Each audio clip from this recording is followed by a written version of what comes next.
Class 8 mathematics का जो अध्याय नंबर 6 है उसे आज हम शुरू कर रहे हो। जो चैप्टर हमारा है वर्ग और वर्गमूल, ये हम आपको सिखाएंगे पूरे वीडियो में। ठीक है, कि वर्ग कैसे निकाला जाता है, वर्गमूल कैसे ज्ञात किया जाता है। शॉर्ट ट्रिक भी है और पूरा कॉन्सेप्ट भी है। ठीक है, सो बिना किसी देरी के जो प्रश्नावली 1.6.1 है उसे हम शुरू करेंगे और प्रश्नावली के साथ साथ हम अपने कॉन्सेप्ट भी सीखते रहेंगे। ठीक है, बहुत ही सिंपल तरीके से। जो पहला क्वेश्चन है, क्या बोला, निम्नलिखित संख्याओं के वर्गों के इकाई के अंक क्या होंगे, ये हमें बताना है। इसमें 10 क्वेश्चन है।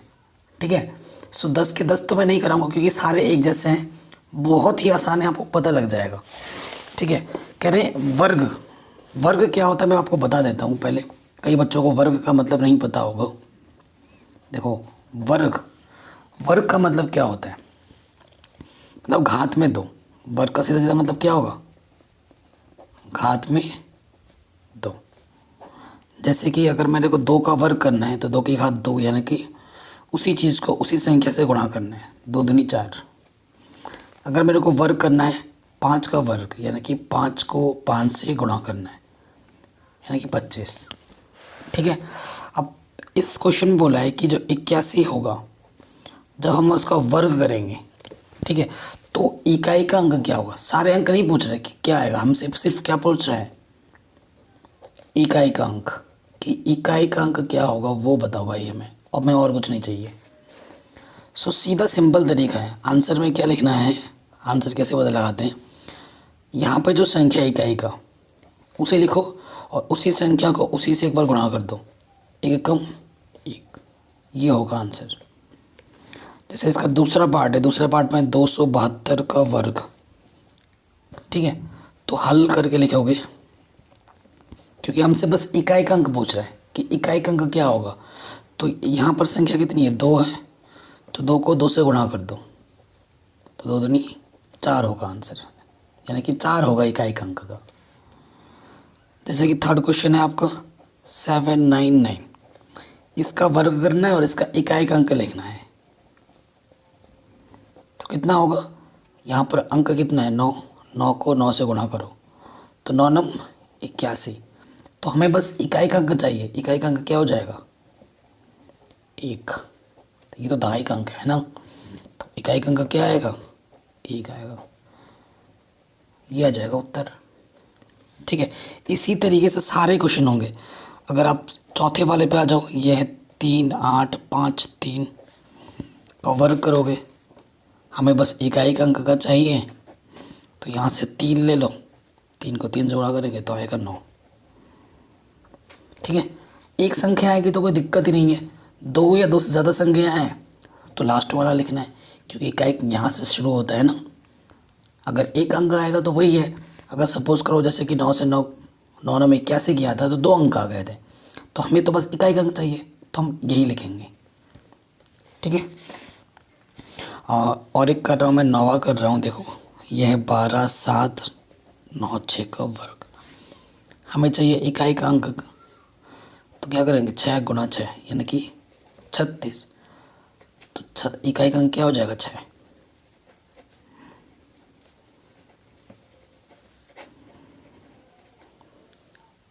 ठीक है, आराम से हो गया, कोई दिक्कत नहीं है। तो जो क्वेश्चन छूट गए आप उस तरीके से कर लेना, और जो छूटे गए प्रश्न वो आपके लिए होमवर्क हो जाएगा, इसे आप घर से कर सकते हैं। अब ये क्वेश्चन काफ़ी शानदार है, इसके लिए मैं आपको एक कॉन्सेप्ट बताऊंगा। ठीक है, उसी से होगा। कह रहे निम्नलिखित संख्याएं स्पष्ट रूप से पूर्ण वर्ग संख्याएं नहीं हैं, इसका कारण दीजिए। ठीक है, देखो पूर्ण वर्ग संख्या क्या होती है, आप कैसे पता लगाओगे, इसके लिए आप एक नोट लिख लो कॉपी में। नोट हमेशा आपको याद दिलाएगा। ठीक है, पूर्ण वर्ग संख्या, आपको पता है ना, पूर्ण वर्ग संख्या अगर शुरू करके बोले, अगर मैं कुछ उदाहरण दूं तो पूर्ण वर्ग संख्या क्या होती है, 1 4 9 16, ठीक है, 25 36 49 64 81 100। क्योंकि 1 का वर्ग करोगे 4 आएगा, 2 का वर्ग करोगे 3 का वर्ग करोगे 9 आएगा, 4 का वर्ग करोगे 16 आएगा। तो ये जो संख्या है ये सब क्या है, पूर्ण वर्ग संख्या है। 6 का वर्ग करोगे 36 आएगा। वर्ग का मतलब वही है, उसी संख्या को उसी से गुणा करना है ना। 8 का वर्ग करोगे 64 आएगा। 9 का वर्ग करोगे, 9 को 9 से गुणा करोगे 81 आएगा। वर्ग का मतलब होता है उसी संख्या को उसी से गुणा करना, ठीक है। तो पूर्ण वर्ग संख्याएं क्यों नहीं है आपको बताना है। तो पूर्ण वर्ग संख्या क्या होती हैं, देखो पूर्ण वर्ग संख्या वह होगी जिसमें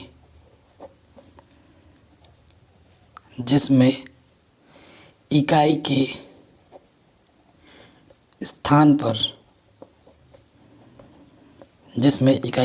पर क्या होगा, या तो 0 होगा, या 1 होगा, या 4 होगा, या 5 होगा, 6 होगा, या फिर 9 होगा।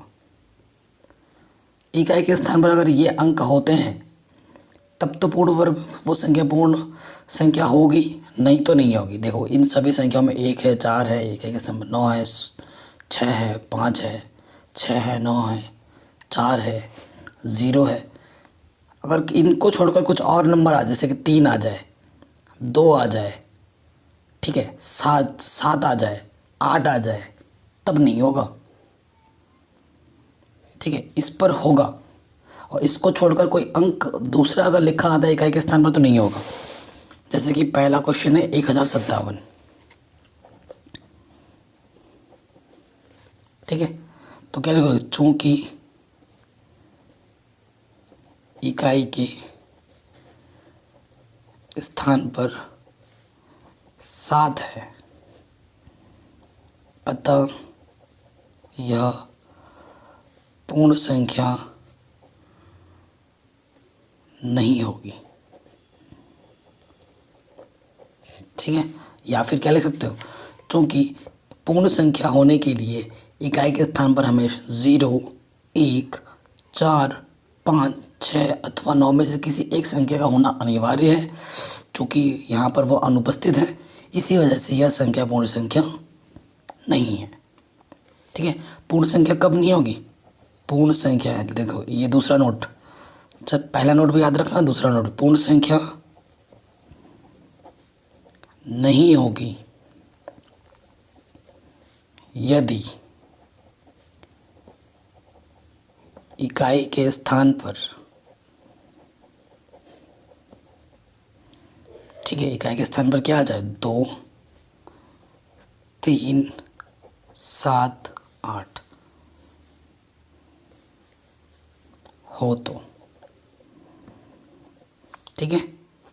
अगर ये संख्या आ जाती हैं इकाई के स्थान पर, जैसे इस क्वेश्चन में देखो 7 आ गया था, तो पूर्ण संख्या नहीं होगी, ठीक है। इकाई के स्थान पर अगर 2 आता है, 3 आता है, 7 आता है, 8 आता है, तो वो संख्या पूर्ण संख्या नहीं होगी, ठीक है। तो देखो दूसरे वाले क्वेश्चन में 3 है, इकाई के स्थान पर पूर्ण संख्या नहीं होगी। 8 है, नहीं होगी। फिर इसमें क्या है, लास्ट में 2 है, नहीं होगी, ठीक है। इस वाले क्वेश्चन में देखो नंबर की संख्या स्पष्ट रूप से पूर्ण वर्ग संख्या नहीं है, इसका कारण दीजिए। अच्छा इस वाले में क्यों नहीं होगी पूर्ण संख्या है, क्योंकि देखो इस वाले में आप कहोगे सर 0 के लिए तो होता है, आप इसे मना क्यों कर रहे हो। तो ये पूर्ण संख्या किस लिए नहीं होगी, क्योंकि यहाँ पर जो 0 की संख्या है ना वो विषम है।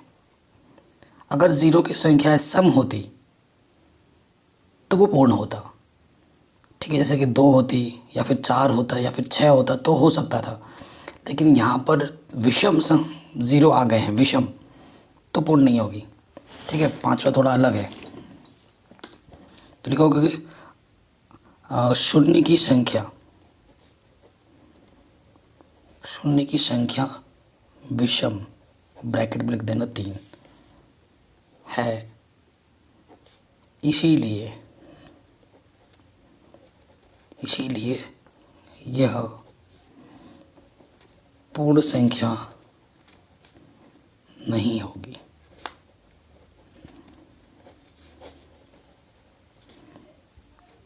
ठीक है। यह उत्तर हो जाएगा आपका।